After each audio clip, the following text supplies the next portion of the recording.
पूरे देश को देशभक्ति के भावों से भर दिया है, तिरंगे में रंग दिया है। आपने देखा होगा देश के कई शहरों में, गांवों में, छोटे छोटे कस्बों में तिरंगा यात्राएं निकाली गई। हजारों लोग हाथों में तिरंगा लेकर देश की सेना उसके प्रति वंदन अभिनंदन करने निकल। कितने ही शहरों में सिविल डिफेंस वॉलंटियर बनने के लिए बड़ी संख्या में युवा संकल्प गीत गाए जा रहे थे। छोटे छोटे बच्चे पेंटिंग बना रहे थे जिनमें बड़े संदेश छुपे थे। मैं भी 3 दिन पहले बीकानेर गया था, वहां बच्चों ने मुझे ऐसी ही एक पेंटिंग भेंट की थी। ऑपरेशन सिंदूर ने देश के लोगों को इतना प्रभावित किया है कि कई परिवारों ने इसे अपने जीवन का हिस्सा बना लिया। बिहार के कटिहार में, कुशीनगर और दूसरे शहरों में उस दौरान जन्म लेने वाले बच्चों का नाम सिंदूर रखा गया है। साथियों, हमारे जवानों ने आतंकी अड्डों को तबाह किया।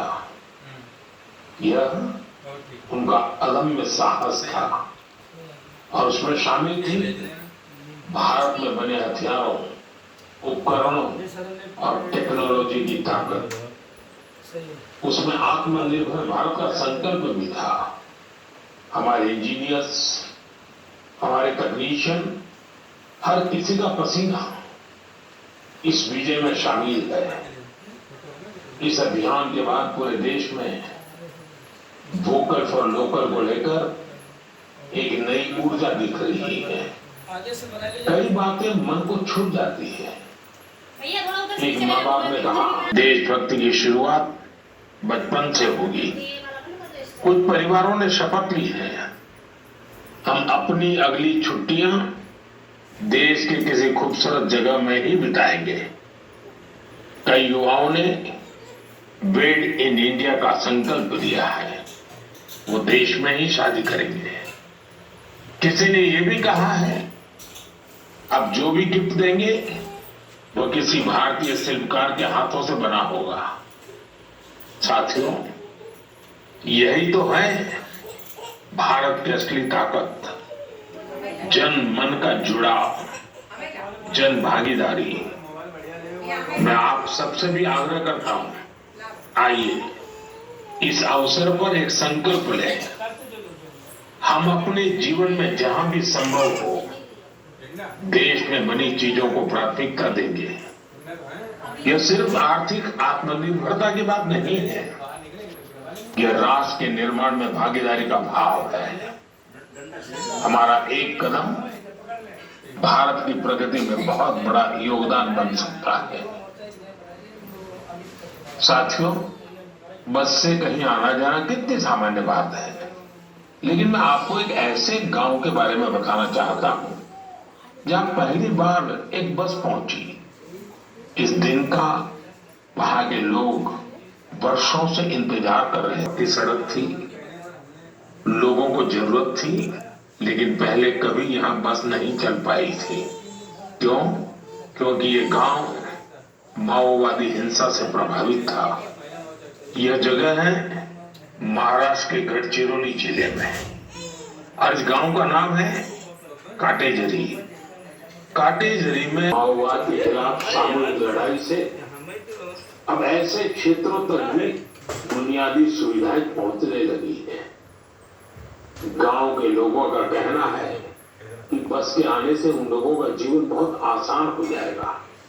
साथियों, मन की बात में हम छत्तीसगढ़ में हुए बस्तर ओलंपिक और माओवाद प्रभावित क्षेत्रों में साइंस लैब पर चर्चा कर चुके हैं।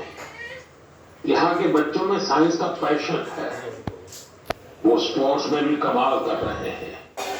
ऐसे प्रयासों से पता चलता है कि इन इलाकों में रहने वाले लोग कितने साहसी होते हैं। इन लोगों ने तमाम चुनौतियों के बीच अपने जीवन को बेहतर बनाने की राह चुनी है। मुझे यह जानकर भी बहुत खुशी हुई कि 10वीं और 12वीं की परीक्षाओं में दंतेवाड़ा जिले के नतीजे बहुत शानदार रहे हैं। आखिर ये एनिमल सेंसस होती कैसे हैं? ये एक्सरसाइज बहुत ही चुनौतीपूर्ण है। आपको ये जानकर हैरानी होगी कि लायन सेंसस 11 जिलों में 35,000 वर्ग किलोमीटर के दायरे में की गई थी।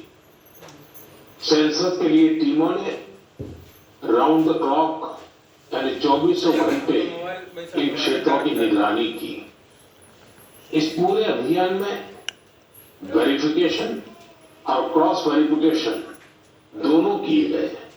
इससे पूरी बारीकी से शेरों की गिनती का काम पूरा हो सका। साथियों, एशिया की लायन की आबादी में बढ़ोतरी ये दिखाती है कि जब समाज में ओनरशिप का भाव मजबूत होता है तो कैसे शानदार नतीजे आते हैं। कुछ दशक पहले गिर में हालात बहुत चैलेंजिंग थे, लेकिन वहां के लोगों ने मिलकर बदलाव लाने का बीड़ा उठाया। वहां लेटेस्ट टेक्नोलॉजी के साथ ही ग्लोबल बेस्ट प्रैक्टिसेस को भी अपनाया गया। इसी दौरान गुजरात ऐसा पहला राज्य बना और आज की फैशन की सोच तीनों का सुंदर संगम है। इसकी शुरुआत की डॉक्टर चेवांग नोरबू भूटिया ने। पेशे से वो वेटरनरी डॉक्टर है और दिल से सिक्किम की संस्कृति के सच्चे ब्रांड एम्बेसडर।